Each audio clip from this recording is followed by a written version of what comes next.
മലയാളത്തിലെ പ്രമുഖ ചാനലുകളിൽ നിന്നും പ്രമുഖ പത്രപ്രവർത്തകരെ അടർത്തിയെടുത്തൊരു പുതിയ ചാനൽ വരികയാണ് ബിഗ് ടി വി. ആ ബിഗ് ടി വിയുടെ അമരത്ത് വരുന്നത് ശ്രീ അനിൽ അരൂരാണ്.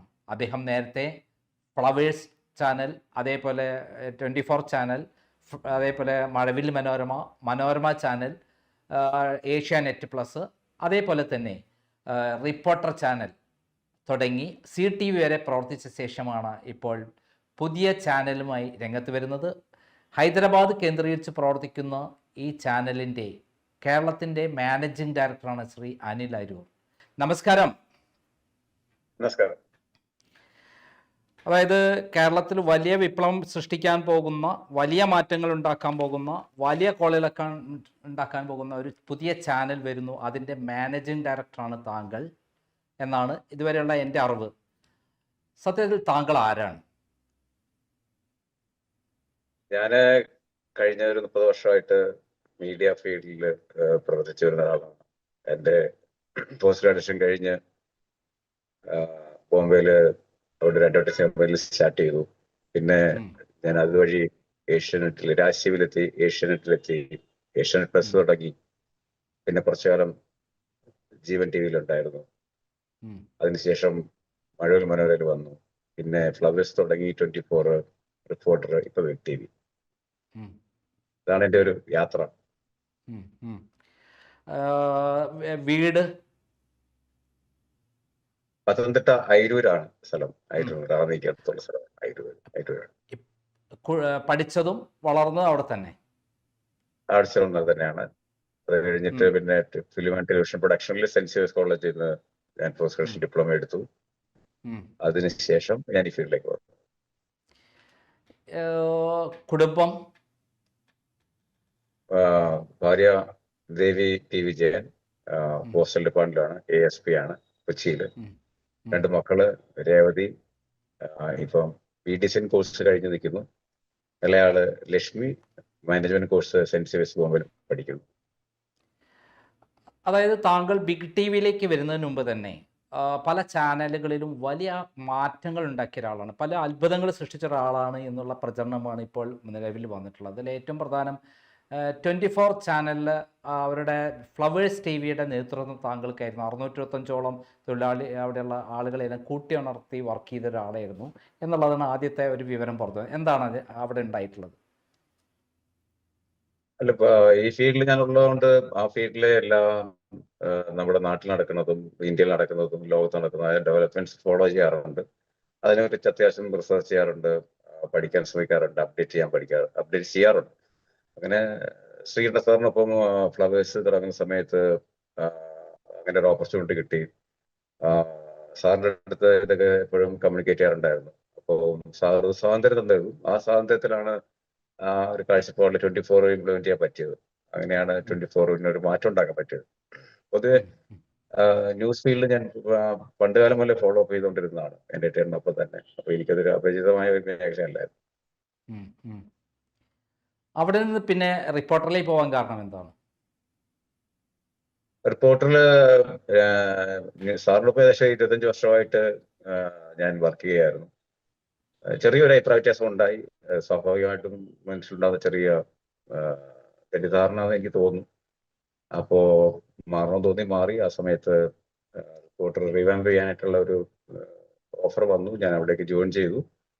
അങ്ങനെ റിപ്പോർട്ടറിലേക്ക് വീണ്ടും ഒരു അടുത്ത ലെവലിലേക്ക് ഒരു ചാനൽ എങ്ങനെ ചെയ്യാൻ പറ്റും എന്നുള്ള ആലോചനയിലൊക്കെ കിടന്നു. പിന്നെ കൂടെയുള്ള ടീം മെമ്പേഴ്സ് ഒക്കെ ഡെഫിനറ്റ്ലി അവരുടെയൊക്കെ ഒരു വലിയ കോൺട്രിബ്യൂഷനാണ്, എൻ്റെ മാത്രം കോൺട്രിബ്യൂഷൻ അല്ല ഉള്ളത്. ഈ റിപ്പോർട്ടർ ബ്രോഡ്കാസ്റ്റിംഗ് കോർപ്പറേഷന്റെ പ്രസിഡന്റ് ആയിരുന്നു എന്നാണ് ഞാൻ മനസ്സിലാക്കുന്നത്. അതെ അതെ അതെ. അവിടെ ആ ചാനലിനെ കുറഞ്ഞ കാലം കൊണ്ട് കേരളത്തിലെ നമ്പർ 1 ചാനലിൻ്റെ അടുത്ത് വരെ എത്തിക്കാൻ താങ്കൾക്ക് കഴിഞ്ഞു എന്നുള്ളതാണ് ഞാൻ മനസ്സിലാക്കുന്നത്. അതെങ്ങനെയാണ് താങ്കൾ നേടിയെടുത്തത്? ഒന്ന്, നമുക്ക് ആ കണ്ടന്റ് ടീമിന് ആവശ്യമുള്ള കണ്ടന്റ് ടീമിനെ എനിക്ക് കൊണ്ടുവരാൻ പറ്റി. ശ്രീ നികേഷ് കുമാർ ഓൾറെഡി അവിടെ ഉണ്ടായിരുന്നു. ഒപ്പം ഉണ്ണി ബാലകൃഷ്ണൻ, ഡോക്ടർ അരുൺകുമാർ, സ്മൃതി പരുത്തിക്കാട്ട്, സുജയ, ഇവരടങ്ങുന്ന നല്ലൊരു ടീമായിരുന്നു, ഒരു കോർ ടീമായിരുന്നു, ഒരു എഡിറ്റോറിയൽ ടീമായിരുന്നു. അതിനോടൊപ്പം തന്നെ വന്ന സെക്കൻഡ് ലെയറും തേർഡ് ലെയറും ഉണ്ടായിരുന്ന ആൾക്കാരെല്ലാം നല്ല എക്സ്പീരിയൻസ്ഡ് പ്രൊഫഷണൽസ് ആയിരുന്നു, യങ്സ്റ്റേഴ്സ് ആയിരുന്നു. പിന്നെ ടെക്നോളജി, നമുക്ക് നല്ല ടെക്നോളജി കൊണ്ടുവരാൻ പറ്റി. അതിനോടൊപ്പം തന്നെ ഡിസ്ട്രിബ്യൂഷനിൽ എല്ലാ സ്ഥലത്തും നന്നായി നമുക്ക് ചെയ്യാൻ പറ്റി. ശ്രീ ആൻഡ്രോ അഗസ്റ്റിനകത്ത് ആ ഫിനാൻഷ്യൽ ബാക്കിങ്ങും വളരെ കറക്റ്റ് ആയിരുന്നു. അപ്പൊ എല്ലാ കോമ്പിനേഷനും ഒത്തു വന്ന ഒരു നെറ്റ്വർക്ക് ആയിരുന്നു. അതുപോലെ ആ തുടക്കകാലത്ത് അതിന്റെ കാഴ്ചപ്പാടും വളരെ കറക്റ്റ് ആയിരുന്നു. അപ്പോൾ അതെല്ലാം കൊണ്ടും തന്നെ ആ കാലഘട്ടത്തിൽ വന്ന ഒരു നല്ല നെറ്റ്വർക്ക് ആയിട്ട് എനിക്ക് തോന്നിയത്. നന്നായി എനിക്ക് അതിനകത്ത് വർക്ക് ചെയ്യാനും പറ്റി, പെർഫോം ചെയ്യാനും പറ്റി. അതായിരിക്കും ഒരുപക്ഷെ അതിൽ വന്നത്. രണ്ടാമത് നമ്മൾ ന്യൂസിലെടുത്ത ആറ്റിറ്റ്യൂഡാണ് ന്യൂസ് കൈകാര്യം ചെയ്യുന്നതിൽ. ഹ്യൂമാനിറ്റേറിയൻ സ്റ്റോറീസുകൾക്ക് ഇമ്പോർട്ടൻസ് കൊടുത്തു. നിങ്ങൾ നോക്കുകയാണെങ്കിൽ ഷിരൂർ കേസ്, ഒരു ലോറി ഡ്രൈവർ കർണാടകയിലെ ഒരു മണ്ണിനടിയിൽ പോയ ഒരു കേസ്, നമ്മൾ അന്നത് ഓൺ എയറിൽ നിർത്തിയോണ്ടാണ് അത് അത്രയെങ്കിലും അതിന് അവർക്കൊരു അറ്റൻഷൻ കിട്ടി, അതിനൊക്കെ ശ്രദ്ധ വരികയും ചെയ്തത്. അതൊരു ഒരു അർജന്റ് കേസ് മാത്രമല്ല, അത് അവരോടൊപ്പം ജീവിക്കുന്ന അതേപോലെയുള്ള ഡ്രൈവേഴ്സ് പോലെയുള്ള ആൾക്കാർക്ക് കൊടുത്ത ഒരു പ്രതീക്ഷയാണ്. നമ്മൾ മനുഷ്യർക്ക് വേണ്ടി നമ്മൾ നിലനിൽക്കുക എന്നുള്ളത് ആത്യന്തികമായിട്ട് നമ്മളത് എടുത്തൊരു നിലപാടായിരുന്നു. അത് റിഫ്ലക്ട് ചെയ്തിട്ടുണ്ട് ആ ചാനൽ. അങ്ങനെയാണ് കുറഞ്ഞ കാലം കൊണ്ട് താങ്കൾക്ക് നേട്ടം കൈവരിക്കാൻ പറ്റിയെന്നാണ് താങ്കൾ പറയുന്നത്. അതിൻ്റെ പിന്നിൽ അക്ഷീണമായ പ്രവർത്തനം മാത്രമല്ല, പുതിയ തന്ത്രങ്ങളും താങ്കൾ പയറ്റിയിരുന്നു, തന്ത്രങ്ങൾ കൊണ്ടുവന്നിരുന്നു എന്നുള്ളതല്ലേ സത്യം? ഹലോ, കേൾക്കണം. തന്ത്രങ്ങൾ എന്ന് പറയുന്നതിനപ്പുറം ഞാനത് പറയണെന്ന് വെച്ച് കഴിഞ്ഞാൽ നമ്മൾ ചെയ്യുന്ന കണ്ടന്റിന്റെ ഏരിയയിൽ നമ്മൾ ജെന്യുവൻ ആയിരിക്കുക എന്നുള്ളതാണ്. നമ്മൾ ന്യൂസ് ചാനല് പൊതുവെ നമ്മൾ മനുഷ്യർക്കും സമൂഹത്തിനും വേണ്ടിയിട്ടുള്ളതാണ്. അപ്പൊ അതിൽ അത്രത്തോളം നമ്മൾ ജെന്യുവൻ ആയിട്ട് കണ്ടന്റിനെ അപ്രോച്ച് ചെയ്യുകയാണെങ്കിൽ ആ അപ്രോച്ച് ചെയ്യുന്ന കണ്ടന്റിനോട് ആ സമൂഹത്തിലുള്ള ജനങ്ങൾക്ക് എന്തെങ്കിലും ഒരു അഫിനിറ്റി ഉണ്ടാവും, അത് ഉറപ്പാണ്. അപ്പോൾ ആ അഫിനിറ്റിയിലാണ് എനിക്ക് വിശ്വാസം ഉണ്ടായിരുന്നത്. അതിൽ തന്നെ റേറ്റിംഗിന്റെ കാര്യം പറയല്ലേ, റേറ്റിംഗ് നമ്മൾ ന്യൂസ് ചാനൽ വരുന്നത് ഏകദേശം 9 ദിവസം കഴിഞ്ഞിട്ടാണ്. ആഴ്ച വരെങ്കിലും ഒരു 9 ഡേയ്സ് കഴിഞ്ഞിട്ടാണ്. 9 ദിവസം മുമ്പ് നടന്ന വാർത്തകളെ പറ്റി ഇത് അന്ന് നന്നായിരുന്നു, ഇതൊന്നും ശരിയായിരുന്നു എന്നൊക്കെ പറഞ്ഞു കഴിഞ്ഞിട്ട് ഒരു ഡെഡ് ഡാറ്റയാണ് കിട്ടുന്നത്. അപ്പൊ നമുക്ക് ഇന്നത്തെ ഡാറ്റ വെച്ച് നമുക്ക് ചെയ്യാൻ പറ്റത്തില്ല. അപ്പം നമ്മൾ ഒരു കണ്ടന്റിനെ അപ്രോച്ച് ചെയ്യുന്നത് ജെന്യുവൻ ആയിട്ടായിരിക്കണം എന്നുള്ളത് അതിന്റെ അപ്രോച്ച്. അത് ഞങ്ങൾ ആ ടീമും അത് വിശ്വസിച്ചിരുന്നു. അത് തന്നെയാണ് അതിന്റെ വിജയം. പിന്നെ ഡെഫിനറ്റ്ലി അതിന്റെ ഹാർഡ് വർക്ക് ഒക്കെ ഉണ്ട്, സത്യമാണ്. പക്ഷെ ഒരു ജെന്യുവൻ കണ്ടന്റിനെ നമ്മൾ അപ്രോച്ച് ചെയ്തിരുന്നു. പിന്നെ അങ്ങനെ വന്ന റിപ്പോർട്ടർ ചാനൽ ഒരു ഹൈ റേറ്റിംഗിലാവട്ടെ, എല്ലാ മേഖലകളിലാവട്ടെ ശ്രദ്ധിക്കപ്പെട്ട ശേഷം താങ്കൾ അവിടുന്ന് പോരാൻ കാരണം എന്താ? എനിക്ക് സത്യത്തിൽ അവിടെ എന്റെ ജോലി കഴിഞ്ഞു എന്ന് എനിക്ക് വേണമെങ്കിൽ പറയാം. കാരണം ആ ചാനൽ എത്തിക്കേണ്ട ലെവലിൽ എത്തിച്ചു കഴിഞ്ഞതിന് ശേഷം പ്രത്യേകിച്ച് എനിക്ക് അവിടെ ചെയ്യാനായിട്ട് ഒരു ജോലി അവശേഷിച്ചിരുന്നില്ല എന്നുള്ളതാണ്. അപ്പൊ ആ സമയത്താണ് എനിക്ക് സി മലയാളത്തിൽ നിന്ന് എനിക്ക് ഒരു എന്റർടൈൻമെന്റ് ചാനലിലേക്കുള്ള ഒരു ഹെഡിലായിട്ട് ഓഫർ വന്നത്. അപ്പോൾ അതൊരു MNC കമ്പനിയിൽ വർക്ക് ചെയ്യണമെന്ന് ആഗ്രഹം ഉണ്ടായിരുന്നു. അത് എങ്ങനെയാണ് വർക്ക് ചെയ്യുന്നത് എന്നുള്ളത്. അൾട്ടിമേറ്റ്ലി എനിക്ക് ന്യൂസ് ചാനൽ കൊണ്ടുപോകണം, എന്റേതായ ന്യൂസ് ചാനൽ കൊണ്ടുപോകണമെന്ന് എനിക്ക് ആഗ്രഹം ഉണ്ടായിരുന്നു. അത് ഒരു പക്ഷേ എനിക്ക് റിപ്പോർട്ടറിൽ നിന്ന് ചെയ്യുന്നത് ശരിയല്ല എന്ന് തോന്നിയതുകൊണ്ട് ഒരു റീസണാണ് ഞാൻ അവിടുന്ന് മാറാൻ. ഈ CTVയിൽ വരെ എത്തിയ ശേഷം താങ്കൾ ഇന്ന് കേരളത്തിൽ ഏറ്റവും ചർച്ച ചെയ്യപ്പെടും, അതുവരെ താങ്കൾ അനിൽ അരൂർ ഇത്രമാത്രം ചർച്ച ചെയ്യപ്പെട്ടിരുന്നില്ല. ഒരു ചാനൽ തുടങ്ങുന്നതിന് മുമ്പ് തന്നെ അനിൽ അരൂർ ഇപ്പോൾ വലിയ ചർച്ചാ വിഷയമായിട്ടുള്ള ഒരാളാണ്. കേരള പത്രപ്രവർത്തന രംഗത്ത്, രാഷ്ട്രീയ രംഗത്ത്, സാമൂഹ്യ രംഗത്ത് എല്ലാം തന്നെ ചർച്ചയാവാൻ കാരണം കേരളത്തിലെ പ്രമുഖ ചാനലുകളിൽ നിന്നും പ്രമുഖരായ ആളുകളെ വൻ ഓഫർ കൊടുത്ത് അവിടെ നിന്ന് അടർത്തിയെടുത്ത് ബിഗ് TV എന്ന് പറയുന്ന ഒരു ചാനൽ തുടങ്ങുന്നു എന്നുള്ള ഒരു കാര്യമാണ് ഇപ്പോൾ എല്ലാവരുടെയും ശ്രദ്ധ വന്നിരിക്കുന്നത്. എന്താണ് താങ്കൾ ബിഗ് TVയിൽ വരാൻ കാരണം? ഇങ്ങനെ ഒരു അപ്രോച്ച് പല ചാനലുകൾക്കും ബുദ്ധിമുട്ടുണ്ടാക്കുന്ന രൂപത്തിൽ തുടക്കത്തിൽ തന്നെ ഇങ്ങനെ ഒരു കാര്യത്തിലേക്ക് കടക്കാൻ കാരണം?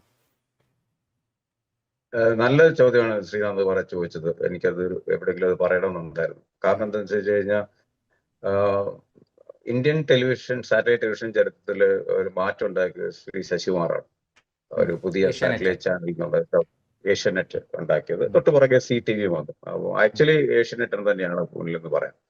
അന്ന് ഒരുപാട് ബാലാരിഷ്ടതകളൊക്കെ ഉണ്ടായിരുന്നു ദൂരദർശന്റെ കാലഘട്ടത്തിലൊക്കെ. അപ്പൊ അന്ന് ശ്രീ ശശികുമാർ ഉണ്ടാക്കിയ ടാലന്റുകളാണ് ഇന്ന് മിക്ക ചാനലുകളുടെ തലപ്പത്ത് ഇരിക്കുന്നത് എല്ലാ സ്ഥലങ്ങളിലും. അപ്പോ ഒരുപക്ഷെ ഞാൻ പറയാം, സാറ്റലൈറ്റ് ചാനലുകളിൽ ഒരു ടാലൻസിനെ സ്വരൂപിച്ചുണ്ടാക്കിയത് ശ്രീ ശശികുമാറാണ്. TNG സാർ മുതൽ ഇങ്ങോട്ട് നികേഷ് വരെയുള്ള ആൾക്കാരെ വെച്ച് കഴിഞ്ഞാൽ. അപ്പോൾ അതിനുശേഷം വന്ന എല്ലാ ചാനലുകളിലും ഏതൊക്കെ ചാനൽ എടുത്തു കഴിഞ്ഞാലും അവരെല്ലാം ഈ ചാനലിൽ നിന്ന്, ഈ ഏഷ്യാനെറ്റിൽ നിന്ന് തന്നെയാണ് പൈസകൾ ഓഫർ ചെയ്ത് അവർ ചാനൽ ഉണ്ടാക്കിയത്. ഇപ്പൊ മനോരമയായാലും മാതൃഭൂമിയായാലും ഈവൻ പിന്നീട് വന്ന 24 ആയാലും വന്ന ചാനലല്ല, ഏതൊക്കെ ചാനൽ ഇതിന്റെ എല്ലാം ഓരോ സ്ഥലത്തും നടത്തി കൊണ്ടുവന്നതാണ്. ഞാൻ മാത്രമല്ല സാലറി കൂട്ടി കൊടുത്തത്, ഇവരെല്ലാം സാലറി കൂട്ടി കൊടുത്ത് അവിടെ കൊണ്ടുവന്നതാണ്. അപ്പോൾ അന്നൊക്കെ സാലറി കൂട്ടി കൊടുക്കുമ്പോൾ അതൊക്കെ വരുന്നത്, എന്നൊക്കെ മനോരമ ലോഞ്ച് ചെയ്ത സമയത്താണ് ആദ്യമായിട്ട് ഹോർഡിംഗ് വരുന്നത്, ഒരു ന്യൂസ് ചാനലിന്റെ തലപ്പത്തിരിക്കുന്ന ആൾക്കാരെല്ലാം വെച്ചിട്ട്. പിന്നീട് അതൊരു പ്രാക്ടീസായി. അതുപോലെ തന്നെ ഞാനൊരു ചാനൽ ഉണ്ടാക്കുമ്പോൾ പൾസൊന്നും ആൾക്കാരെ സ്വരൂപിച്ചു കൂട്ടിക്കൊണ്ടല്ലാണ്ട് അതിനകത്ത് പ്രത്യേകിച്ച് ഒരു മാറ്റം വരുത്തുന്ന ഞാൻ തോന്നുന്നില്ല. അവിടെ ഒരു പ്രധാനപ്പെട്ട ഒരു കാര്യമുണ്ട്. എല്ലാവരും അടർത്തിയെടുത്തത് അവർക്ക് നിലനിൽപ്പ് ഒരു പരിധിവരെ നിലനിർത്തിയും കൊണ്ടാണ്. അതായത് പുതിയ ചാനൽ വരുമ്പോഴും മറ്റുള്ള ചാനലിന് കൊടുത്തിരുന്ന പ്രതിഫലത്തിന്റെ അതേപോലെയുള്ളതോ കുറച്ച് കൂട്ടിയിട്ടോ ആയിരിക്കാം പെർസെൻറ്റേജ് ഒക്കെ. പക്ഷെ ഇവിടെ ഒരു സുജയ പാർവതിക്ക് തന്നെ, ചീഫ് എഡിറ്ററായി വരുന്ന സുജയ പാർവതിക്ക് തന്നെ മാസത്തിൽ 10 ലക്ഷം രൂപ കൊടുത്തിട്ടാണ് കൊണ്ടുവരുന്നത് എന്നുള്ള വാർത്തകളാണ് പുറത്തു വന്നത്. അതേപോലെ വൻ തുകകളാണ് മറ്റുള്ളവർക്കെല്ലാം തന്നെ. ഏഷ്യാനെറ്റിലെ ജോഷിയാണെങ്കിലും, വിജയകുമാർ 24-ലെ വിജയകുമാർ ആണെങ്കിലും, അതേപോലെ ലക്ഷ്മി പത്മ ആണെങ്കിലും, വേണുഗോപാൽ ആണെങ്കിലും അങ്ങനെ ആരെടുത്ത് നോക്കിയാലും വൻ തുകകൾ കൊടുത്തിട്ടാണ് അവിടെ ഈ അടർത്തിയിട്ട് കൊണ്ടുവരുന്നത്. അത് അവരുടെ ചാനലിനെ തന്നെ 2 തരത്തിൽ ബാധിക്കുന്നു. ഒന്ന്, അവിടെയുള്ള നിലവിലുള്ള ആളുകൾക്ക് വലിയ തുകകൾ കൊടുക്കേണ്ട അവസ്ഥയിലേക്ക് വന്നിരിക്കുന്നു. 2, അവരുടെ നിലനിൽപ്പിന് ബാധിക്കുന്ന ഏറ്റവും പ്രധാനപ്പെട്ട പ്രവർത്തകരെയാണ് താങ്കൾ ഇങ്ങോട്ട് അടർത്തിയിരിക്കുന്നത്. അതിനെക്കുറിച്ച് എന്താണ് പറയാനുള്ളത്? ശരിയാണ്, അവർ ഓരോ സ്ഥലത്തു നിന്നും പല ആൾക്കാർ നമ്മളിൽ ജോയിൻ ചെയ്തിട്ടുണ്ട്. പക്ഷേ ഇതിനകത്ത് ഒരു കാര്യം നമ്മൾ നോക്കണം, നമ്മൾ കണ്ടന്റ് ഉണ്ടാക്കുന്നവർക്കാണ് നാട്ടിൽ വിലയില്ലാണ്ട് പോയിരുന്നത്. ഇതേ സമയത്ത് തന്നെ ഈ ചാനലിൽ വർക്ക് ചെയ്യുന്ന സെയിൽസ് ടീമിൽ വർക്ക് ചെയ്യുന്നവർക്ക് ഇതിനെക്കാട്ടിൽ ശമ്പളം കൂടുതൽ കിട്ടുന്ന അവസ്ഥ പണ്ട് മുതലേ ഉണ്ട്. അത് എല്ലാ ചാനലിലും ഉണ്ട്.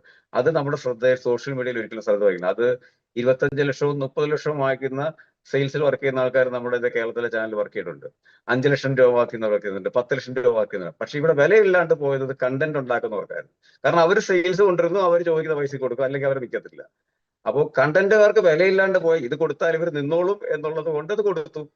എന്റെ അടുത്ത് വരുമ്പോൾ ഇത് കൊടുത്ത് അവർക്ക് മാനമായിട്ട് ഇന്നലെ നിൽക്കുള്ളൂ, അതുകൊണ്ട് ഞാൻ കൊടുത്തു. അപ്പൊ കണ്ടന്റിനോട്, സെയിൽസിനോടൊപ്പം വിലയുള്ള ഭാഗമായി കണ്ടന്റ്. അപ്പൊ എനിക്ക് ആ കണ്ടന്റ് വില കൊടുത്ത് അവരെ നിർത്തിയേ പറ്റത്തുള്ളൂ. അപ്പൊ അതിന് ഒരു അഡീഷണൽ എക്സ്പെൻസ് ഉണ്ട്.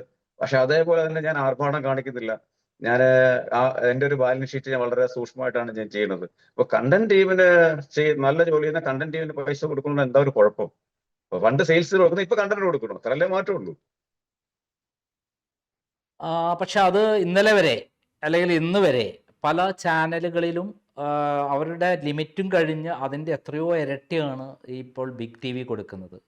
ആ ബിഗ് ടി വി കൊടുക്കുന്നത് കൊണ്ട് തന്നെ ആ ചാനലുകളിൽ തന്നെ അവർക്ക് ഇമ്മീഡിയറ്റ് ആയിട്ട് വർധനവ് വരുത്തേണ്ടി വന്നിരിക്കുന്നു. അവരുടെ നിലനിൽപ്പിനെ തന്നെ ബാധിക്കുന്ന രൂപത്തിലെത്തി എന്നാണ് പലരും പറയുന്നത്. പല ചാനലുകളുടെയും നിലനിൽപ്പിനെല്ലാം തന്നെ പ്രതിസന്ധിയിലാണ്. ആ സന്ദർഭത്തിലാണ് ഇങ്ങനെയൊരു മാറ്റം കൊണ്ടുവന്ന് താങ്കളൊരു വിപ്ലവം തന്നെ സൃഷ്ടിച്ചിരിക്കും. ഭയങ്കര കോളിലൊക്കെ ഉണ്ടാക്കിയിരിക്കുന്നത് കേരള പത്രപ്രവർത്തന രംഗത്ത് എന്ന് പറയാൻ പറ്റും, പ്രത്യേകിച്ച് ചാനൽ രംഗത്ത്.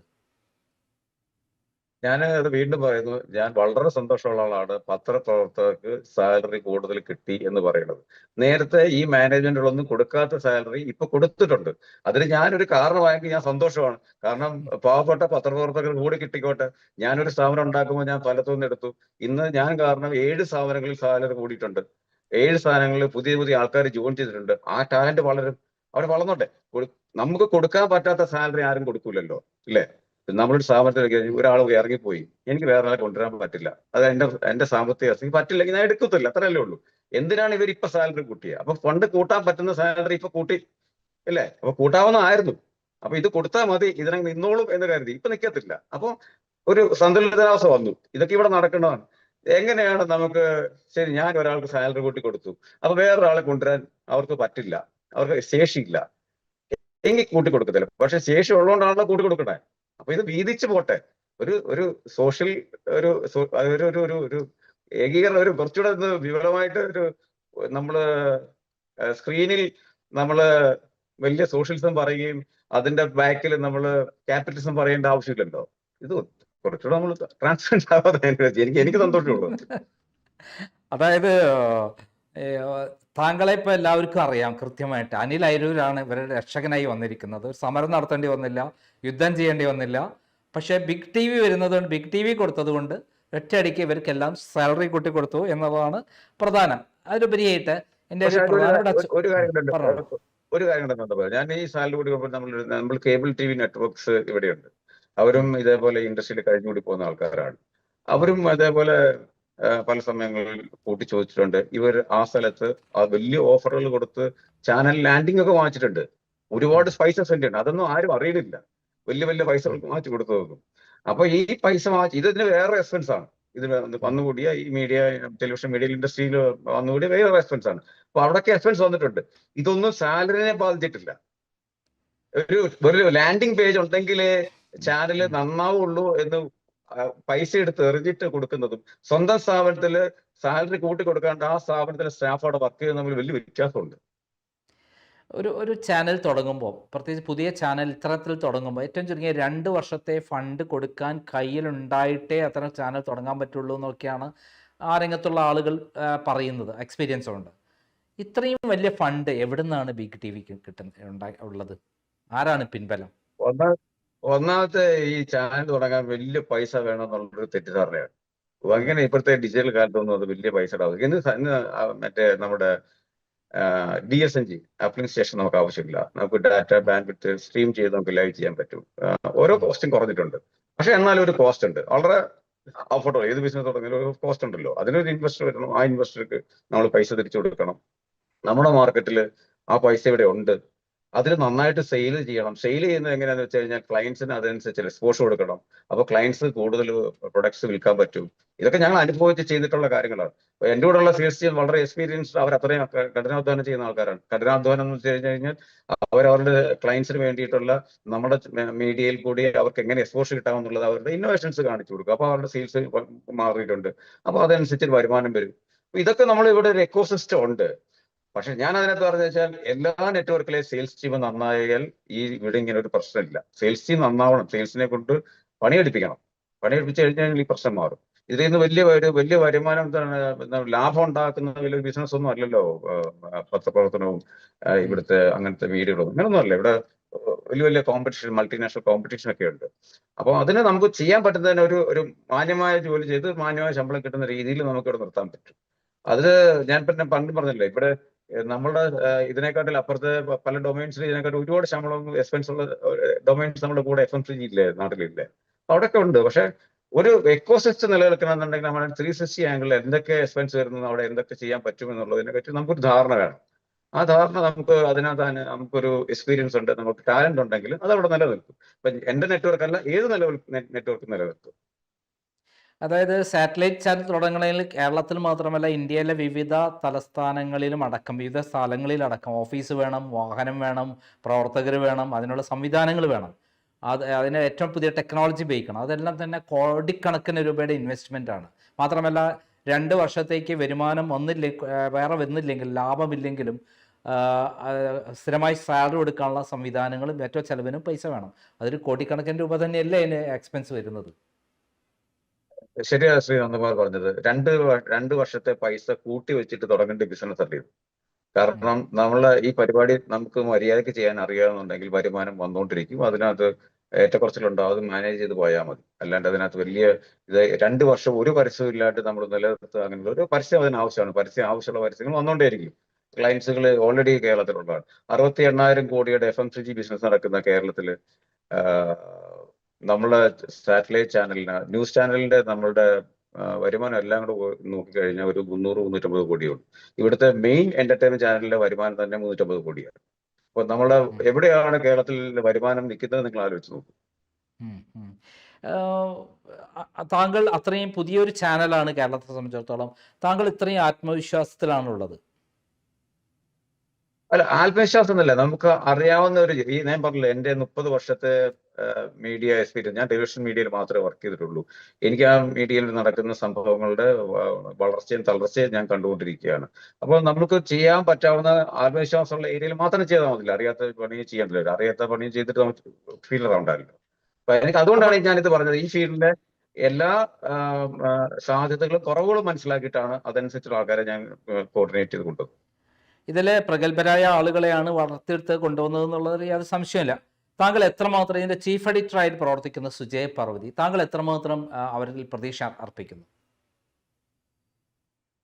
അവരൊരു ഒരു ജെന്യുവൻ ജേർണലിസ്റ്റ് ആണ്. Genuine journalist. ഞാൻ അവരോടൊപ്പം 24 വർക്ക് ചെയ്തിട്ടുണ്ട്, റിപ്പോർട്ടറിൽ വർക്ക് ചെയ്തിട്ടുണ്ട്. വളരെ ഹാർഡ് വർക്ക് ചെയ്യാണ്, നല്ല കാഴ്ചപ്പാടുള്ളതാണ്. അവരുടെ ഒരു പൊളിറ്റിക്കൽ ആംഗിളിനെ അവർ പക്ഷേ റിപ്പോർട്ടറിൽ വെച്ചിട്ട് ആൾക്കാർ അക്സെപ്റ്റ് ചെയ്തിട്ടുണ്ടെങ്കിലും ചിലവർ റിജക്ട് ചെയ്തിട്ടുണ്ടെങ്കിൽ ഉണ്ടാവാം. പക്ഷേ as A journalist very genuine journalist ആണ്. അവർക്ക് കാഴ്ചപ്പാടുണ്ട്. അപ്പോൾ അവരെ പോലുള്ള യങ് ആൾക്കാരാണ് നമ്മൾ പുതിയ പുതിയ പുതിയ ചുമതലകൾ ലഭിക്കുന്നുണ്ട്. ഇപ്പൊ ഞാൻ ഏഷ്യാനെറ്റ് പ്ലസിൽ എനിക്ക് തോന്നുന്നത് ഒരു 30 വയസ്സുള്ളപ്പോഴാണ് ഏഷ്യാനെറ്റ് പ്ലസിന്റെ ലോഞ്ച് ചെയ്യാനായിട്ട് എന്നെ ഏൽപ്പിച്ചത്. വളരെ ചെറിയ പ്രായത്തിലുണ്ട്. ഞാൻ അന്ന് കെ മാധവനും മോഹൻ നായരും അന്നുണ്ടായിരുന്ന സിഇഒയും ഒക്കെയാണ് എന്നെ ആ ദൗത്യം ഏൽപ്പിച്ചത് അവിടെ. അപ്പോൾ അവര് അങ്ങനെ തന്നെ എനിക്ക് ഒരു ഓപ്പർച്യൂണിറ്റി കണ്ടുകൊണ്ടാണ് എനിക്ക് അങ്ങനെ ഒരു ബോൾഡ്നെസ് ക്രിയേറ്റ് ചെയ്യാൻ പറ്റുക. അപ്പം പുതിയ തലമുറയ്ക്ക് നമ്മൾ വഴിമാറി കൊടുക്കണം, അവരെ നമ്മൾ കാര്യങ്ങൾ ഏൽപ്പിക്കണം. ചില തെറ്റുകളുണ്ടാവും, മിസ്റ്റേക്കുകളുണ്ടാവും, പക്ഷെ നമുക്ക് പുറകിൽ അത് കറക്റ്റ് ചെയ്യാവുന്നേ ഉള്ളൂ. ഒരു കൂട്ടായ്മയിൽ കൊണ്ടുപോകുന്നേ ഉള്ളൂ. പക്ഷെ പുതിയ യങ് ബ്ലഡിനെ, ഇത് മാത്രമല്ല സുജിയുടെ താഴെയുള്ളവർക്കും പറയണം, പുതിയ പുതിയ യങ് ബ്ലഡിനെ നമ്മൾ കൊണ്ടുവന്ന് അവരെ ഗ്രൂം ചെയ്ത് കൊണ്ടുവരണം. വയസ്സായാൽ കഴിഞ്ഞാൽ ഉടനെ ചീഫ് എഡിറ്റർ ആകുക എന്നുള്ള കാഴ്ചപ്പാട് മാറണം. അതായത് പുതിയ കാഴ്ചപ്പാടാണ് താങ്കൾക്കുള്ളത്. അതോടൊപ്പം ഒരു പ്രധാനപ്പെട്ട കാര്യം, ഇപ്പോൾ പുതിയതായി വന്ന വാർത്ത, കേരളത്തിൽ തുടങ്ങുന്നു എന്ന് പറഞ്ഞ് കേരള ഓഫീസ് തുടങ്ങി ഉള്ള പ്രവർത്തനത്തിന് ഇറങ്ങിയ ശേഷം ഇവരെല്ലാം ഹൈദരാബാദിലേക്ക് മാറ്റപ്പെടുന്നു. ഹൈദരാബാദ് ഓഫീസിലാണ് ഇവരുടെ പ്രവർത്തനം എന്നുള്ള വാർത്തകളാണ് വരുന്നത്. ഇത് എത്രമാത്രം ശരിയാണ്? ഇപ്പൊ ഞാനിരുന്ന് ശ്രീ നന്ദകുമാർ സംസാരിക്കുന്നത് ഹൈദരാബാദിലെ ഹോട്ടലിൽ നിന്നിട്ടാണ്. ഇവിടെ ഞങ്ങൾ ഏകദേശം 110 പേര് കേരളത്തിൽ നിന്ന് ഇവിടെ ഞങ്ങൾ വന്നിട്ടുണ്ട്. ഹൈദരാബാദിൽ ഞങ്ങൾക്ക് ഇവിടെ തെലുങ്ക് ചാനലുണ്ട്. ഇതിന്റെ ഓൾറെഡി ഇവിടെ സ്റ്റുഡിയോ ഞങ്ങൾ സ്ട്രക്ചർ ചെയ്തിരിക്കുകയായിരുന്നു. മാർച്ച് 2nd വീക്കിൽ വരാനായിരുന്നു നമ്മൾ പ്ലാൻ ചെയ്തിരുന്നത്. പക്ഷേ ഇലക്ഷൻ കാരണം നമ്മളത് വളരെ പെട്ടെന്ന് ഈ തൊട്ടടുത്ത ദിവസങ്ങളിൽ ലോഞ്ച് ചെയ്യാൻ തീരുമാനിച്ചു. അപ്പോൾ ആ പ്രീപോൺ ചെയ്തതിന്റെ ഭാഗമായിട്ട് നമ്മൾ പെട്ടെന്ന് ആ സെറ്റപ്പ് സ്ട്രക്ചർ നമ്മൾ ഇങ്ങോട്ട് മാറ്റി. മാർച്ച് 15 മുമ്പ് ഞങ്ങൾ കേരളത്തിലാണ് ഞങ്ങൾ കുണ്ടന്നൂരാണ് ഞങ്ങളുടെ ഓഫീസ്. അവിടെ സ്റ്റുഡിയോ എല്ലാം ഏകദേശം ഒരു 80% വർക്ക് കഴിഞ്ഞു. അവിടെയാണ് വരിക. താങ്കൾ ഇതിൻ്റെ അകത്ത് ഒരു പ്രധാനപ്പെട്ട ഒരു ചർച്ചാ വിഷയമായിട്ടുള്ളത് രേവന്ത് റെഡ്ഡിയുടെ ചാനലാണ്. അതായത് തെലങ്കാന മുഖ്യമന്ത്രി രേവന്ത് റെഡ്ഡിയുടെ ചാനൽ, രേവന്ത് റെഡ്ഡിയുടെ പണമാണ് ഇതിൻ്റെ പിന്നിൽ നിന്നൊക്കെ വലിയ പ്രചരണം നടക്കുന്നത്. അത് എത്രമാത്രം ശരിയാണ്? ഇത് എൻ്റെ പാർട്ണർ ശ്രീ വിജയ് റെഡ്ഡി ബ്രദർ ഇവിടെ തെലങ്കാനയിലെ DCCയുടെ ഒരു മെമ്പറാണ്. എൻ്റെ പാർട്ണർ US ഒരു ഫാർമ കമ്പനി ഉണ്ട്, ഒരു IT കമ്പനി നടത്തുന്ന ആളാണ്. അതിൽ നിന്ന് കിട്ടിയ പൈസ കൊണ്ട് ഇവിടെ ഒരു ഓൺലൈൻ മീഡിയ നടത്തിയിരുന്നു, ഒരു ആപ്പ്, ചോട്ടാ ന്യൂസ് എന്ന് പറഞ്ഞൊരു ആപ്പ് നടത്തിയിരുന്നു. ഇപ്പോഴും ഉണ്ട് അത്. 15 lakhs ഡൗൺലോഡ്സ് ഉണ്ട്. അപ്പോൾ അത് ഒരു 2.5 വർഷത്തിനാണ് അദ്ദേഹത്തിന് സാറ്റലൈറ്റിൽ ചാനൽ പ്രകടനമാക്കാൻ തുടങ്ങി. അതില് ആ ചാനൽ തുടങ്ങിയ സമയത്ത് ഇവിടെ ഏറ്റവും 100% കണക്ടിവിറ്റി ഉള്ളത് എല്ലാ രാഷ്ട്രീയ പാർട്ടികളുടെ പരിപാടികളും ടെലികാസ്റ്റ് ചെയ്യുന്ന ഒരേ ഒരു ചാനലിൽ ബിഗ് ടിവി ആണ് തെലങ്കാനയിൽ. ബാക്കിയെല്ലാം വളരെ പാർട്ടി ബേസ്ഡ് ആയിട്ടുള്ള ചാനലോ അല്ലെങ്കിൽ അങ്ങനെ എന്തെങ്കിലും ഒരു അജണ്ടകളുണ്ട്. ബിഗ് ടിവിക്ക് അജണ്ടകളില്ല അതിനകത്ത്. എന്റെ പാർട്ണറായ ശ്രീ വിജയ് റെഡ്ഡി അധ്വാനിച്ച് US ഒരു NRI അദ്ദേഹം ഉണ്ടാക്കിയ പൈസയാണ് ഇത്. അതിനകത്ത് വേറൊരു പൊളിറ്റിക്കൽ പാർട്ടിയുടെ ഒരു ബാക്കപ്പ് അതിനകത്തില്ല. ആൾക്കാരെല്ലാവരും, ഞാൻ പറഞ്ഞില്ല, എല്ലാവരുടെയും സുഹൃത്തുക്കളാണ്. എല്ലാ പൊളിറ്റിക്കൽ പാർട്ടികളും ആൾക്ക് സുഹൃത്തുക്കളുണ്ട്.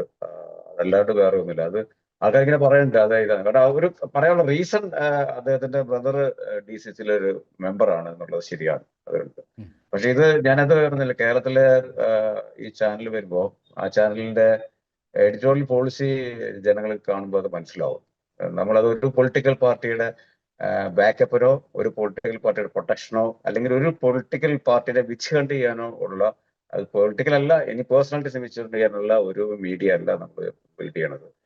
അത് ക്രിട്ടിക്കലായിരിക്കും. അതെല്ലാ പാർട്ടിയോടും അവർ ചെയ്യുന്ന കാര്യങ്ങളിൽ വിമർശനം ഉണ്ടാവും, പൊളിറ്റിക്കൽ ലീഡേഴ്സിന് വിമർശനം ഉണ്ടാവും, പൊളിറ്റിക്കൽ പേഴ്സണാലിറ്റീസിന് വിമർശനം ഉണ്ടാവും. പക്ഷെ അത് അജണ്ട വെച്ചിട്ടായിരിക്കത്തില്ല. അതായത് ഇവിടെ പറയുന്ന മറ്റൊരു പ്രചരണം, കേരളത്തിൽ ഇപ്പോൾ UDFന് അനുകൂലമായിട്ടുള്ള വലിയ മുന്നേറ്റം ഉണ്ടാക്കാൻ വേണ്ടി ആണ് ഇത്ര പെട്ടെന്ന് ഇലക്ഷന് മുമ്പ് ഈ ടി വി രംഗപ്രവേശം ചെയ്യുന്നത് എന്നുള്ളതാണ് മറ്റൊരു പ്രചരണം. അതിനെക്കുറിച്ചും എന്താണ് അങ്ങേക്ക് പറയാനുള്ളത്? നമ്മൾ മലയാളികളോട് ചോദിക്കുന്നത് അവരുടെ കോമൺ സെൻസിനെ ക്വസ്റ്റ്യൻ ചെയ്തതാണ്. കേരളത്തിൽ ഒരു ഒരു ചാനൽ തുടങ്ങി കോൺഗ്രസിനെ രക്ഷിക്കാൻ പറ്റുമെന്ന് ഏതെങ്കിലും മലയാളി ഏതെങ്കിലും കോൺഗ്രസ്സുകാരന് വിശ്വസിക്കുമെന്ന് തോന്നില്ല. കോൺഗ്രസ് തന്നെ ഒരു ചാനൽ ഉണ്ടല്ലോ അവിടെ, പിന്നെ എന്തിനാ അഡീഷണൽ ഒരു ചാനൽ? അപ്പൊ അതൊക്കെ അത് കോൺഗ്രസ് പോട്ട് ഒരു ചാനല് ഇവിടെ കൈരളിക്ക് ചാനലുണ്ട്. കൈരളിനെ അത് രക്ഷിക്കാൻ പറ്റിയോ? CPM-ന് കൈരളിയെ രക്ഷിക്കാൻ പറ്റിയോ? ഇല്ല. പക്ഷെ അവർ ഓരോരുത്തർ അവരുടെ പൊളിറ്റിക്കൽ ഉണ്ട്, ഉണ്ട്. പക്ഷെ അത് അവരുടെ താല്പര്യങ്ങളായിരിക്കാം. ഞാൻ പറഞ്ഞ അങ്ങനെ കേരളത്തിൽ ഒരു പാർട്ടിയെ രക്ഷിക്കാൻ ഒരു ചാനലിലോ പത്രത്തിലോ ഒന്നും പറ്റുന്നില്ല. അത് ഞങ്ങളുടെ പോളിസി അങ്ങനെ അതൊരു അജണ്ട അല്ല. അത് വരുമ്പോ ചാനലിൽ വരുന്ന പോളിസി വരുമ്പോൾ നിങ്ങൾക്ക് മനസ്സിലാവും പ്രേക്ഷകർക്ക്. അതായത് പുതിയ സ്റ്റൈലിൽ പുതിയ രീതിയിലായിരിക്കും ഇപ്പോൾ ഈ ചാനൽ വരിക. ആരോടും മുഖം നോക്കാതെയുള്ള നമ്മൾ സമീപനമായിരിക്കും നമുക്കുണ്ടാവുക. ആര് തെറ്റ് ചെയ്താലും തുറന്നു പറയുക, അതേപോലെയുള്ള വാർത്തകളായിരിക്കും വരിക എന്നുള്ളതാണ് അങ്ങ് പറയുന്നത്. തീർച്ചയായിട്ടും നന്ദകുമാർ അത് തന്നെ ആയിരിക്കും. കാരണം വെച്ചാൽ ഞാൻ പുതിയ ശൈലി എന്നുള്ള വാക്ക് ഞാൻ യൂസ് ചെയ്യാൻ ഉദ്ദേശിക്കുന്നില്ല. കാരണം അങ്ങനെ ഒരു പുതിയ ശൈലി ഇല്ല. കാരണം വാർത്ത എവിടെ ഉണ്ടാവുന്നു, വാർത്ത കൊടുക്കുന്നോ ഇല്ലയോ എന്നുള്ളത് പ്രശ്നമേ ഉള്ളൂ. അപ്പൊ ചിലർ കൊടുക്കുന്നുണ്ടാവില്ല. ഇവിടെ കള്ളം പറയുന്ന മാധ്യമങ്ങളുണ്ടെന്ന് ഞാൻ പറയുന്നില്ല. മേ ബി വാർത്തകൾ കൊടുക്കാണ്ടിരിക്കുന്ന അവസ്ഥ ഉണ്ടാവും. ചിലപ്പോൾ ചില പാർട്ടിനെ കൂടുതൽ സപ്പോർട്ട് ചെയ്യുന്ന മീഡിയകൾ ഉണ്ടാവാം. പക്ഷെ മീഡിയ എപ്പോഴും ഉള്ളത് നല്ലതാണ്. എത്രത്തോളം മീഡിയകൾ വരുമ്പോൾ അത്രത്തോളം നോയ്സ് സമൂഹത്തിൽ ഉണ്ടാവും. അത് കൂടുതൽ ശ്രദ്ധയിലേക്ക് വരികയൊക്കെ ചെയ്യും. അപ്പം പ്രശ്നങ്ങൾക്ക് സൊല്യൂഷൻസ് കൂടുതൽ ഉണ്ടാവും എന്നുള്ളതിന്റെ കാര്യം. അതല്ലാണ്ട് ബിഗ് TV വന്ന് ഇത് ഒരു വലിയ മാറ്റങ്ങൾ ഉണ്ടാക്കുമെന്ന് ഞാനൊന്നും പ്രതീക്ഷിക്കുന്നില്ല. ഞങ്ങൾ ചെയ്യാനുള്ള വർക്കുകൾ ഭംഗിയായി ഞങ്ങൾ ചെയ്യും. അത് ചെയ്യാൻ പറ്റാത്ത ദിവസം ഇത് അടച്ചു പൂട്ടുകയും ചെയ്യും. പ്രത്യേകിച്ചും മറ്റു ചാനലുകൾക്ക് ഭീഷണിയായിക്കൊണ്ടാണ് ബിഗ് TV വരുന്നതെന്ന് താങ്കൾ തന്നെ നേരത്തെ ഇൻഡയറക്റ്റായി സമ്മതിച്ചു കഴിഞ്ഞിട്ടുണ്ട്. പലർക്കും പ്രശ്നമുണ്ടായിട്ടുണ്ട്. അങ്ങനെ പാടില്ല. അവരുടെ പ്രോഫിറ്റിൽ കുറവുണ്ടാവുമെങ്കിൽ അത് എന്റെ കുറ്റമല്ല. അല്ല, അവർക്ക് ഇന്നലെ വരെ ഉണ്ടായിരുന്ന അവരുടെ വരുമാനം നല്ലൊരു പങ്ക് വീണ്ടും അവിടെ വർക്ക് ചെയ്യുന്നവർക്ക് കൊടുക്കേണ്ട അവസ്ഥയിലേക്ക് വന്നു. അപ്പോൾ അവർക്ക് ഏറ്റവും അധികം അതിനുള്ള കാരണക്കാരൻ അങ്ങാണെന്ന് അങ്ങ് കൃത്യമായി സമ്മതിച്ചിട്ടുള്ളതാണ്. അപ്പം കുറച്ചുകൂടെ അധ്വാനിച്ച് വർക്ക് ചെയ്യട്ടെ, അപ്പൊ കുറച്ചുകൂടെ അവർക്ക് വരും. ഇപ്പൊ അത്ര അധ്വാനം കിട്ടുന്ന പൈസയാ. അപ്പം ബിഗ് TV വരുമ്പോൾ തീർച്ചയായും അവരുമായിട്ടാണ് മത്സരിക്കുക. മുമ്പ് ഉണ്ടായിരുന്ന മാതിരിയല്ല. മുമ്പ് ഒരു ചാനൽ വന്നു, അവരുടേതായ പ്രത്യേകതകൾ മറ്റുള്ളവർക്കൊന്നും ബാധിക്കില്ല. അതേസമയത്ത് ഇപ്പോൾ ബിഗ് TV വരുമ്പോൾ അവരുടെ ഏറ്റവും പ്രധാനപ്പെട്ട പ്രവർത്തകരെ അടർത്തിയെടുത്തിരിക്കുന്നു. അപ്പം അവർ ചാലഞ്ച് ചെയ്തുകൊണ്ടാണ് നിൽക്കുന്നത്. ഏഷ്യാനെറ്റിന് മുതൽ ഏറ്റവും മുൻപന്തിയിൽ നിൽക്കുന്ന ഏഷ്യാനെറ്റ് മുതൽ റിപ്പോർട്ടറും 24-ഉം മാതൃഭൂമിയും മനോരമയും ഒക്കെയുള്ള കേരളത്തിലേക്ക് ഈ മത്സരത്തിനിടയിൽ എത്ര സമയം കൊണ്ട് നമുക്ക് ഏറ്റവും മുൻപന്തിയിലെത്താൻ പറ്റും?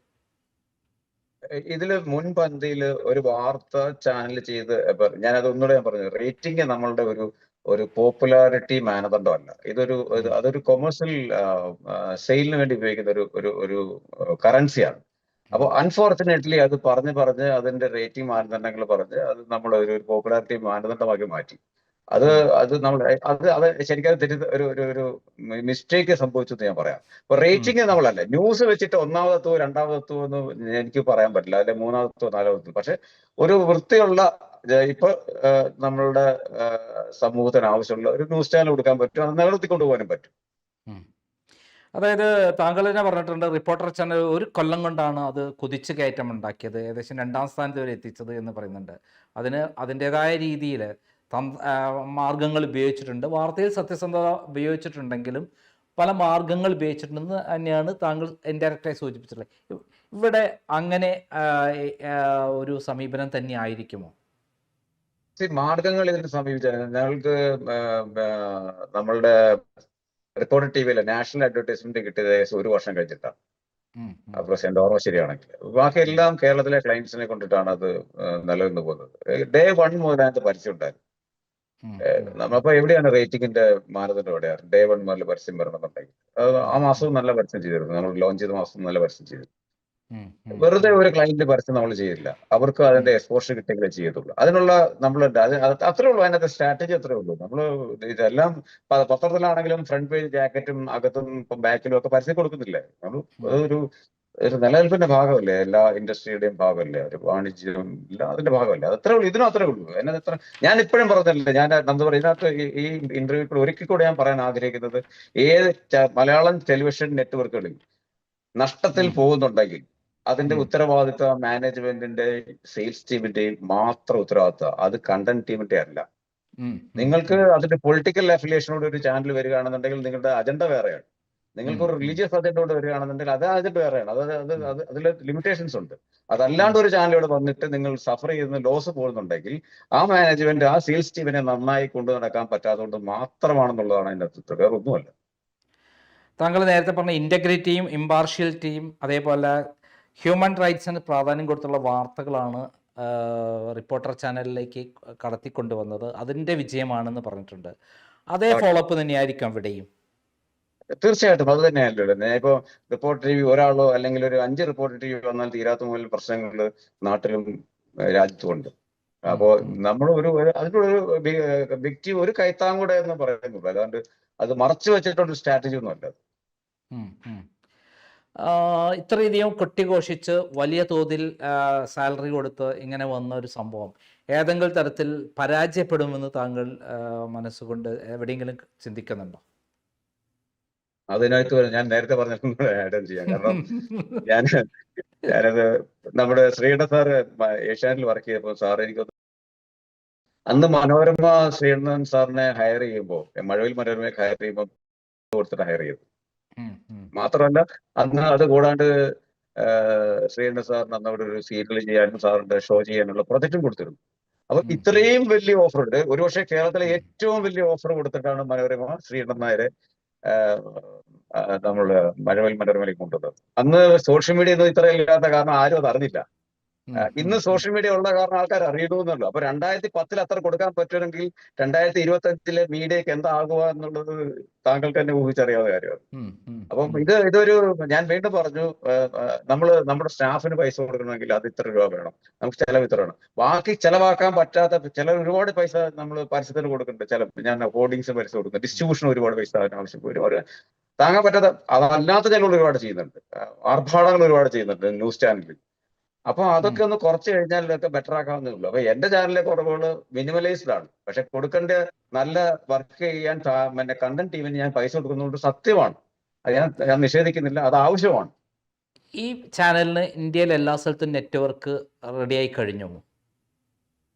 എല്ലായിടത്തും നമ്മുടെ 100% നെറ്റ്വർക്കിൽ നമ്മൾ ഫൈനലായി കഴിഞ്ഞു. അതായത് ഇപ്പോൾ നിലവിൽ എന്തായാലും തെലുങ്കാനയിലുണ്ട്. അതിനോട് തന്നെ അനുബന്ധിച്ചിട്ട് എല്ലാ സ്ഥലത്തും നെറ്റ്വർക്ക് എല്ലാം റെഡിയാണ്. അതെ, നെറ്റ്വർക്ക് നമ്മൾ അതിന്റെ ഒരു ബാക്ക് ബോൺ ആണല്ലോ. ഈ കേരളത്തിലെ ഇപ്പോൾ ഇലക്ഷനൊക്കെ നടക്കാൻ പോകുന്നു. കേരളത്തിൻ്റെ തെക്ക് മുതൽ വടക്ക് വരെയുള്ള എല്ലാ സ്ഥലത്തും സുസജ്ജമാണ് ഇപ്പം. അതെ, എല്ലാ സ്ഥലത്തും ഉണ്ട്. ഏ, അത് കിട്ടിയിട്ടില്ല, നമ്മൾ തുടങ്ങുന്നേ ഉള്ളൂ. നമ്മൾ ഒരു 3 ദിവസത്തിനുള്ളിൽ വീടുകളിലെത്തും. ഉം. ഏറ്റവും പുതിയൊരു കാര്യം ഇപ്പോഴുള്ള ഏറ്റവും ലേറ്റസ്റ്റ് ആയ ടെക്നോളജിയാണ് ഇതിൻ്റെ അകത്ത് ഉപയോഗിക്കാൻ പോകണം. അങ്ങനെ ടെക്നോളജി ഏറ്റവും മോഡേൺ ആയിട്ടുള്ള ടെക്നോളജി ഉപയോഗിക്കുന്നു, അതുകൊണ്ട് തന്നെ ചിലവ് ചുരുങ്ങുന്നു, അങ്ങ് ഇൻഡയറക്റ്റായി സൂചിപ്പിക്കുക. എന്താണ് ടെക്നോളജി? ഇപ്പൊ 24-ഉം റിപ്പോർട്ടറും നമ്മളിവിടെ വന്നു കഴിഞ്ഞാൽ ടെക്നോളജി യൂസ് ചെയ്തിട്ടുണ്ട്. ചെറിയ ചെറിയ മാറ്റങ്ങളൊക്കെ 24-ൽ റിപ്പോർട്ടിൽ വന്നിട്ടുള്ളൂ. 24-ൽ ബിഗ് ടി വരുമ്പോഴും ടെക്നോളജിയിൽ കാര്യമായ മാറ്റമില്ല. പക്ഷെ അങ്ങനെ അപ്ഡേഷൻസ് വന്നിട്ടുണ്ട്. അപ്പോൾ അപ്ഡേഷൻസ് നമുക്ക് ഗുണം ചെയ്യുന്നുണ്ട്. അപ്പോൾ അതിൽ ടെക്നോളജി ജനങ്ങൾക്ക് വിസിബിളായ രീതിയിൽ വലിയ മാറ്റം ഉണ്ടാക്കുമെന്ന് ചോദിച്ചു കഴിഞ്ഞാൽ ഉണ്ടാക്കത്തില്ല. കാരണം അത് ഓൾറെഡി നമ്മൾ 24-ൽ ചെയ്ത് കഴിഞ്ഞതാണ്. അതിനെ തന്നെ വലിയ മാറ്റങ്ങളൊന്നും അല്ല റിപ്പോർട്ടർ ചെയ്തത്. പക്ഷെ ചെയ്ത ക്രിയേറ്റിവിറ്റിയിൽ മാറ്റമുണ്ട്. ആ മാറ്റം നമ്മളുടെ ബിഗ് ടിവിയിലും ചില ക്രിയേറ്റീവ് മാറ്റമുണ്ട്. പക്ഷെ കണ്ടന്റിനെ നമ്മൾ അപ്രോച്ച് ചെയ്യുന്ന വഴിയാണ് ഡിഫറെന്റ്. അത് ഞാൻ പറഞ്ഞു, അതുകൊണ്ട് അത് ഇപ്പൊ നമ്മള് ടെക്നോളജിയുടെ നമുക്ക് സ്പീഡിനൊക്കെ നമുക്ക് ഒരുപാട് ഗുണം ചെയ്യുന്നുണ്ട്, എക്സിക്യൂഷനിലൊക്കെ. അതേപോലെ തന്നെ ഇവിടെ താങ്കൾ പറഞ്ഞ ഒരു പ്രയോഗം ഞാൻ എവിടെയോ കേട്ടിരുന്നു. അതായത് ഇതിലുള്ള സ്റ്റാഫുകളെല്ലാം ഓണേഴ്സാണ്, അവരും കൂടെ പങ്കാളിയായിട്ടുകൊണ്ടാണ് ഈ ചാനൽ മുന്നോട്ട് പോകുന്നത് എന്ന് പറഞ്ഞ് അതെന്താണെന്ന് വിവരിക്കാമോ? ഇതില് നമ്മളുടെ ഒരു ഇപ്പം പബ്ലിക് ഇഷ്യൂവിന് നമ്മൾ പോകുന്നത് പോലെ ഈ ചാനലിന്റെ ബാലൻസ് ഷീറ്റ് ആർക്ക് വേണമെങ്കിൽ പരിശോധിക്കുക, എടുക്കുകയും ചെയ്യാവുന്നതാണ്. അതില് ഒരു ലാഭം ഉണ്ടാകുന്ന സമയത്ത് ഒരു നിശ്ചിത ലാഭം ആ എംപ്ലോയീസിന് ഷെയർ ചെയ്യണമെന്നാണ് എന്റെയും എന്റെ പാർട്ണറുടെ ആഗ്രഹം. അങ്ങനെയാണ് അത് ഒരു പ്രോഫിറ്റിലേക്ക് വരുമ്പോൾ അത് അത്രയും നമുക്ക് അത് ആഗ്രഹമുണ്ട്. ഇപ്പൊ ഞാൻ ആദ്യമായിട്ട് ഒരു പക്ഷേ ഒരു മീഡിയയിലല്ല, ഞാൻ നമ്മളിവിടെ ഇൻട്രൊഡ്യൂസ് ചെയ്തത് മെഡിക്കൽ ഫെസിലിറ്റിയാണ്. മെഡിക്കൽ ഫെസിലിറ്റി 100 വർക്ക് ചെയ്യുന്ന സ്റ്റാഫിനും ഹസ്ബൻഡിനും കുട്ടികൾക്കും 100% മെഡിക്കൽ ഇൻഷുറൻസ് ഫ്രീ ആണ്. അതായത് മെഡിക്കൽ ഇൻഷുറൻസ് എടുത്തതിന് ശേഷവും വരുന്ന എക്സ്പെൻസ് നമ്മൾ ബെയർ ചെയ്യാണ്. അതൊരു വലിയ കമ്മിറ്റ്മെന്റ്. എന്താണെന്ന് വെച്ച് കഴിഞ്ഞാൽ നമ്മുടെ ഒരു സാധാരണ ഒരു സാലറിയിൽ ജീവിക്കുന്ന ആള് എന്തെങ്കിലും ഒരു ഹോസ്പിറ്റൽ കേസ് വന്നു കഴിഞ്ഞാൽ ഒരു 5-6 ലക്ഷം വന്നു കഴിഞ്ഞാൽ നമ്മൾ പെട്ടെന്ന് നമ്മുടെ എല്ലാ സാമ്പത്തിക അവസ്ഥയും തകരും. അതോടുകൂടി നമ്മൾ ഒരു പേഴ്സണൽ ലോൺ വാങ്ങിക്കുകയും പിന്നെ അതിനുവേണ്ടി കിടന്ന് കഷ്ടപ്പെടുകയും ചെയ്യുന്നത്. അപ്പൊ നമ്മൾ ചെയ്യുന്ന എക്സ്പെൻസുകൾ എന്താ? ഞാൻ ഹോർഡിങ്ങിന് മുടക്കുന്ന പൈസയെ ഞാൻ ഇൻഷുറൻസിന് കൊടുക്കുന്നുള്ളൂ, അല്ലെ എന്റെ സ്റ്റാഫിന് കൊടുക്കുന്നുള്ളൂ. എനിക്ക് എന്റെ സ്റ്റാഫിനെ പ്രൊട്ടക്ട് ചെയ്യേണ്ടത് എന്റെ ആവശ്യമാണ്. അവരുടെ ബുദ്ധിമുട്ട് എനിക്കറിയാം. ഞാനും അങ്ങനെ വളർന്നു വന്ന ആളാണ്. അപ്പോ മെഡിക്കൽ എന്ന് പറയുന്നത് നമ്മുടെ ജീവിതത്തിൽ വലിയൊരു ഒരു ഒരു ഒരു ഒരു ഭയപ്പെടുത്തുന്ന കാര്യമാണ് ഇക്കാലത്തെ ഒരു എക്സ്പെൻസ് എന്ന് പറഞ്ഞാൽ. അപ്പൊ അതിനൊരു സുരക്ഷിതം ഉണ്ടായി കഴിഞ്ഞാൽ നമുക്ക് സമാധാനമായിട്ട് ജീവിക്കാൻ പറ്റും. ബാക്കി ആ എക്സ്പെൻസ് ഇത്രയല്ലേ വരുള്ളൂ. അത് നമുക്ക് നമ്മുടെ കമ്പനിയിൽ വായിച്ചാൽ പോരെ. നിങ്ങൾ പറയുന്ന നമ്മൾ സാലറിനെക്കാട്ടിൽ അതിനെക്കാട്ടിൽ ഞാൻ അത് കരുതുന്നത് ഈ ഒരു കാര്യമാണ്. അത് പലരും അതേ അറിഞ്ഞിട്ടില്ല. ഞാൻ എന്തുകൊണ്ട് തുടർന്ന് പറഞ്ഞതെന്ന് വെച്ച് കഴിഞ്ഞാൽ അതെന്റെ ഒരു എക്സ്പെൻസ് ആയിട്ട് ഞാൻ കണക്കാക്കിയിട്ടുണ്ട്. എന്റെ എക്സ്പെൻസിന്റെ പാർട്ടായിട്ട് ഞാൻ മാറ്റിയിട്ടുണ്ട്. അതിനും കൂടെ ഞാൻ അധ്വാനിക്കണം, എന്റെ സ്റ്റാഫ് അധ്വാനിക്കണം. എന്റെ സ്റ്റാഫിന് അറിയാം ഞാൻ ഇങ്ങനെ ഒരു എഫേർട്ട് എടുത്തിട്ടുണ്ട്, അതിനുവേണ്ടി എക്സ്ട്രാ അധ്വാനിച്ച് ആ പൈസയും കൂടെ കൊണ്ടുവരണം എന്നറിയാം. അവരത്രയും അധ്വാനിക്കുന്നുണ്ട് അതിനുവേണ്ടി. ഞാൻ പറയുന്നത് അതിന് മറ്റ് സ്ഥലങ്ങൾ മറ്റ് സ്ഥാപനങ്ങൾ അത് ചെയ്യണമെന്ന് പറഞ്ഞു. കാരണം നമ്മുടെ സ്ഥാപനത്തിലെ ഒരു മെഡിക്കൽ ആവശ്യത്തിന് വേണ്ടിയിട്ട് നമുക്ക് ഒരു MD-നെ ഒരു സ്റ്റാഫിന് പരിചയം ഉണ്ടെങ്കിൽ ചിലപ്പോൾ 2 ലക്ഷം രൂപ കിട്ടും, ഒരു 4 ലക്ഷം രൂപ കിട്ടും. പക്ഷെ എല്ലാവർക്കും പോയി MD അടുത്ത് ചോദിക്കാൻ പറ്റത്തില്ല, അങ്ങനെ സാഹചര്യം ഉണ്ടാവില്ല. നമ്മൾ എന്തിനാണ് നമ്മൾ കൂടെ ഇത്രയും പൈസയൊക്കെ എഴുന്നടക്കി നമ്മൾ ഈ സ്റ്റാഫിനെ കൊണ്ട് നടക്കുമ്പോൾ അവരുടെ ഒരു വെൽഫെയർ നമ്മൾ ആലോചിക്കാത്ത എന്താണ്? അപ്പം അത് അതായത് താങ്കളുടെ കൂടെ പ്രവർത്തിക്കുന്ന എല്ലാവരെയും ഒരുമിച്ച് ഒരേപോലെ കൂട്ടിച്ചേർത്ത് അവരുടെയും ഉന്നമനം ലക്ഷ്യമാക്കിയാണ് ഈ പ്രവർത്തനം നടത്തുന്നത് എന്നാണ് പറയുന്നത്. അതോടൊപ്പം ഏറ്റവും പ്രധാനപ്പെട്ട ഒരു ചോദ്യം, ഇപ്പോൾ ഏറ്റവും അധികം ചർച്ചാ വിഷയമായ വ്യക്തിയാണ് കേരളത്തിൽ താങ്കൾ. ചാനൽ ഉടമകളുടെ ആണെങ്കിലും അവരുടെ പ്രവർത്തകരുടെ ആണെങ്കിലും മലയാളികളുടെ ആണെങ്കിലും ഇടയിൽ ഏറ്റവും ചർച്ച ചെയ്യപ്പെടുന്നത്. കാരണം ഇതിൽ പ്രമുഖ ചാനലുകളിലെ അവിടെ നിന്ന് അപ്രത്യക്ഷമായ പ്രമുഖ പ്രവർത്തകരെല്ലാം ഇവിടെയാണ് വരുന്നത്. അതോടൊപ്പം ഇതിനൊക്കെ പിന്നിൽ താങ്കളാണ് പ്രവർത്തിച്ചിട്ടുള്ളത് എന്നുള്ളതാണ് ചർച്ചാ വിഷയം. അപ്പോൾ താങ്കളിൽ നിന്ന് പഠിക്കേണ്ട പാഠം എന്താണ്? അതായത് താങ്കൾ ഓരോ സ്ഥലത്ത് നിൽക്കുമ്പോഴും അവിടെ വലിയ വിജയമുണ്ടാക്കി, എല്ലാ തരത്തിലും വിജയമുണ്ടാക്കിയിട്ടാണ് താങ്കൾ വരുന്നത്. അപ്പോൾ മറ്റുള്ള ചാനലുകാർ താങ്കളിൽ നിന്ന് പഠിക്കേണ്ട പാഠം എന്താണ്? എന്നിൽ നിന്ന് പഠിക്കുക എന്നല്ല, പക്ഷെ എന്റെ അനുഭവത്തിൽ ഞാൻ പറഞ്ഞു കൊടുക്കാൻ പറ്റുന്ന കാര്യം എന്താണെന്ന് വെച്ച് കഴിഞ്ഞാൽ സുഹൃത്തുക്കളെ പ്രൊഫഷണലായിട്ട് കാണാണ്ടിരിക്കുക, പ്രൊഫഷണൽസിനെ സുഹൃത്തുക്കളായിട്ട് ആക്കുക. നമുക്ക് എപ്പോഴും പറ്റുന്നതാണ് നമ്മുടെ സുഹൃത്തിനെ നമ്മുടെ സംരംഭം ഉണ്ടാക്കാൻ കൂടെ നിർത്തും. അവസാനം അദ്ദേഹത്തിന് ഒരു ഡ്രോബാക്ക് ഉണ്ടാവും, അത് നമ്മൾ സഹിക്കേണ്ടി വരും. അപ്പൊ അത് മാറ്റി നിർത്തി നമ്മൾ പ്രൊഫഷണൽസിനെ സുഹൃത്തുക്കളാക്കി കഴിഞ്ഞാൽ നമ്മുടെ ഒപ്പം നിൽക്കുന്ന പ്രൊഫഷണൽസ് ആയിരിക്കും. അതിൽ അമച്വർ നമ്മൾ മാത്രമേ ആവൂ. അപ്പൊ തന്നെ ആ സംരംഭം വിജയിക്കാനുള്ള ഒരു മെയിൻ റീസണായി. എന്തായാലും ഞങ്ങൾക്ക് ഇങ്ങനെ ഒരു വിലപ്പെട്ട ഒരു ഇന്റർവ്യൂ തന്നതിൽ പ്രത്യേകം നന്ദി പറയുന്നു. കാരണം നാളെ കേരളത്തിൻ്റെ പല ഭാഗതയങ്ങളും നിർണ്ണയിക്കാൻ പറ്റിയ ഒരു വ്യക്തിത്വമാണ് താങ്കൾ എന്നുള്ള ഒരു ചർച്ചയാണ് നമ്മളെ മുന്നിലുള്ളത്. എന്തായാലും താങ്കൾക്കും താങ്കളുടെ സ്ഥാപനത്തിന് എല്ലാ ഭാവുകങ്ങളും നേരുന്നു. നന്ദി, നമസ്കാരം. താങ്ക് യു മിസ്റ്റർ നന്ദകുമാർ, ഇങ്ങനെ ഒരു അവസരം തന്നതും എൻ്റെ മനസ്സിലുള്ള ആശയങ്ങളൊക്കെ ഒന്ന് നിങ്ങളോട് ഷെയർ ചെയ്യാൻ പറ്റിയതും മറ്റുള്ളവരിൽ എത്തിക്കാൻ പറ്റിയ ഒരു സാഹചര്യം ഒരുക്കിയതും thank you so much. Okay, welcome.